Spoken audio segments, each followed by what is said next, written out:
that I've had with Michelle's CDB, with heads of state, ministers of finance, and minister of health, about dealing with Mrs. Kagame at the Global Fund Replenishment was talking about sex workers and the need to deal with sex workers. This is stuff that never would have happened 5 years ago. Myanmar, the Myanmar through the Global Fund early applicant is funding through the government sex workers and MSM and people who inject drugs. Inconceivable 5 years ago. Zimbabwe, with government approval, is funding programs for MSM. I mean, so yes, it's not as fast as we want it to go, but if we're smart and we're tactical and we actually focus on the public health pieces and we show them the data, I mean, eventually the movement will happen. It's not going to happen overnight. The movement, and we will have bad laws because the bad laws are the countermeasure to people making progress. Right. It's been the case everywhere.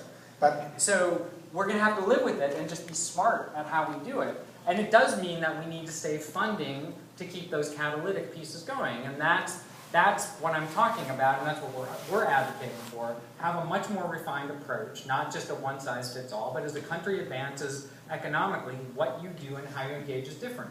Now that doesn't mean we're going to do national scale-up of programs for key affected populations. It's funding civil society, building the capacity, showing how it can be done, and then working with the government over time. Is it not important also to work at the community level? I hear what you're saying about the high level. I think the leadership is crucial. Okay, absolutely. The communities are going to be all of it. And it has to be. It has to come from that level. You look at South Africa that has fantastic policies. And, I mean, you have people being killed for being gay. It's not just because the community haven't bought into those policies at all. So I just say there's a relationship. No, that's why I said the community is even more important now than it was before. Because the community is how we're going to get to the key affected populations and keep that issue live. And it's the only way we're going to get to them. I mean, what key affected population person is going to come in if there's not a community to support them? And I will quote you on this. So I have it written. I'll show you where it's written. You don't have to. I'm curious about this. We're not going to do national scale programs for key populations. Right. I mean you're already doing it in India. So with the Pehchan program. Yeah, but we're not going to be able to for much longer, right? So too bad. We're not.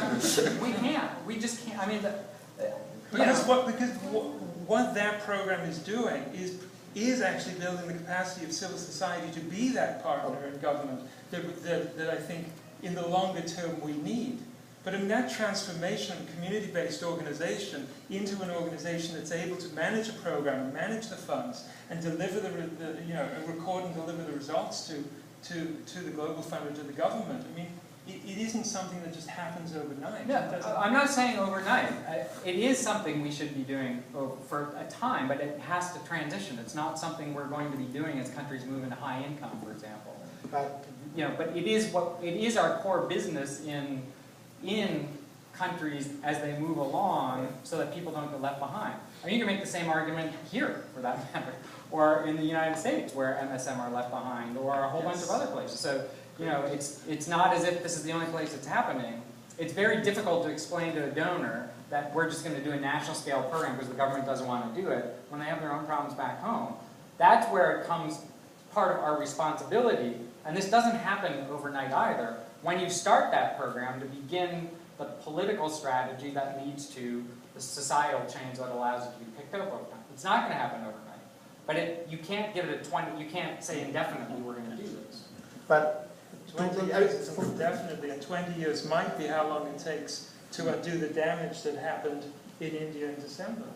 I mean, it may be 20 years before that law changes. Okay, but probably to the sake of clarity for people who are watching this show, could you give us a clear indication of what is the Global Fund strategy for middle-income countries? Because you have mentioned a few things which are in some way tailored for some different type of middle-income countries, but there is currently a Global Fund strategy for middle-income countries. No, not really. We don't have a solid strategy for middle-income countries.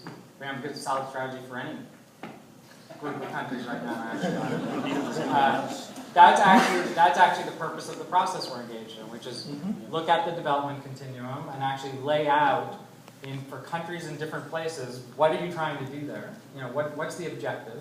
Therefore, what are the benchmarks? Benchmark is very different if you're focusing on key affected populations or you're doing national scale up or you're trying to catalyze change.